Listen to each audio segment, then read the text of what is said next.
Os escravos eram parte da família.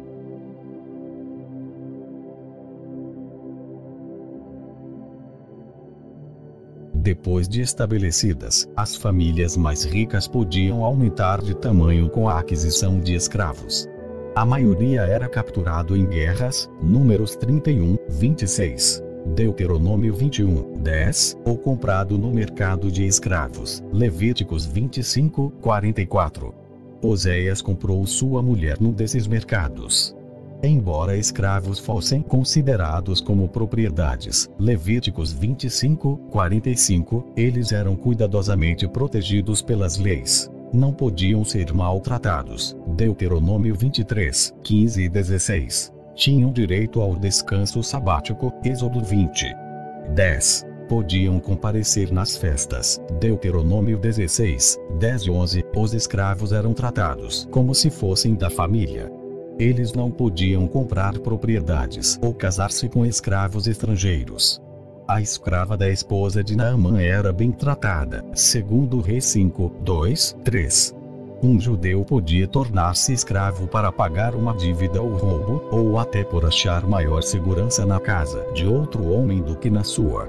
Famílias e filhos podiam ser vendidos dessa maneira, Êxodo 21, 7, e 2 Reis 4, 1, e Mateus 18, 25.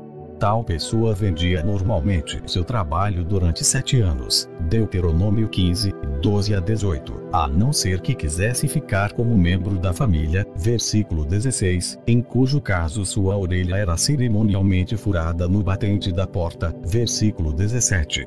A morte. Quando alguém morria, o corpo era lavado e envolvido em panos para sepultamento rápido por causa do clima quente. O corpo era transportado em padiola até a sepultura. Os israelitas sepultavam os mortos em cavernas. Algumas tinham espaço para todos os membros da família.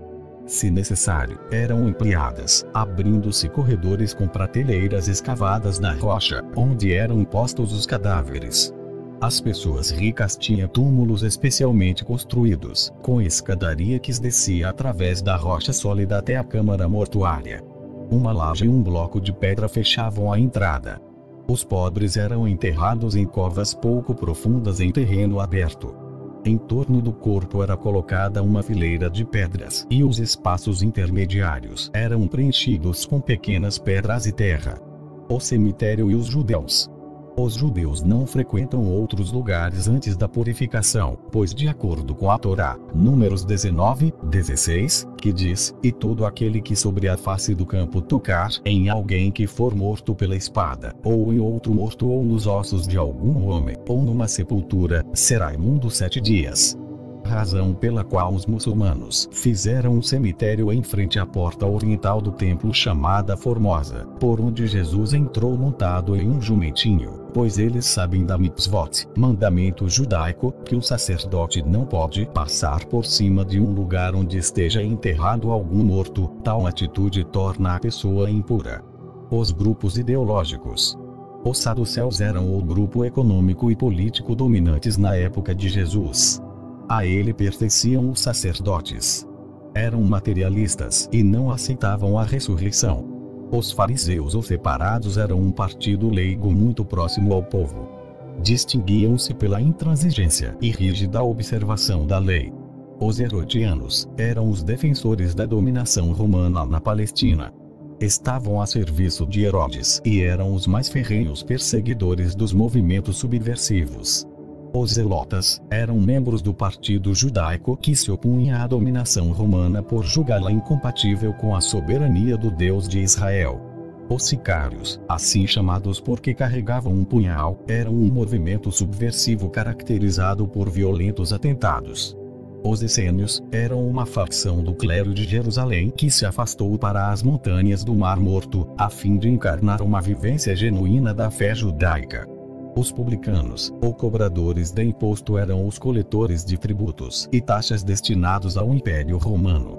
Por essa razão, eram odiados pelo povo. O Sinédrio é a religião judaica. O Sinédrio era a suprema instância jurídica do tempo do Novo Testamento. Jesus foi condenado à morte pelo Sinédrio.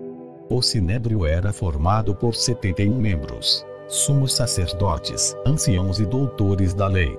Seu presidente era o sumo sacerdote em exercício. Os sumos sacerdotes, depostos, conservavam seu título e continuavam como membros do sinédrio. O sumo sacerdote era escolhido dentre 4 famílias sacerdotais. Os anciãos eram os representantes da classe rica, em geral grandes proprietários de terras e imóveis urbanos. Junto com os sumos sacerdotes, detinham o poder político e econômico. Os doutores da lei ou escribas eram pessoas mais cultas, entendidas em jurisprudência e interpretação bíblica.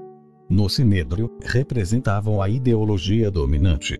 Toda pessoa atingida pela lepra era banida do convívio social, tornando-se assim um marginalizado por excelência. Na Palestina, os rabinos exigiam que cada cidade tivesse um médico e possivelmente também um cirurgião.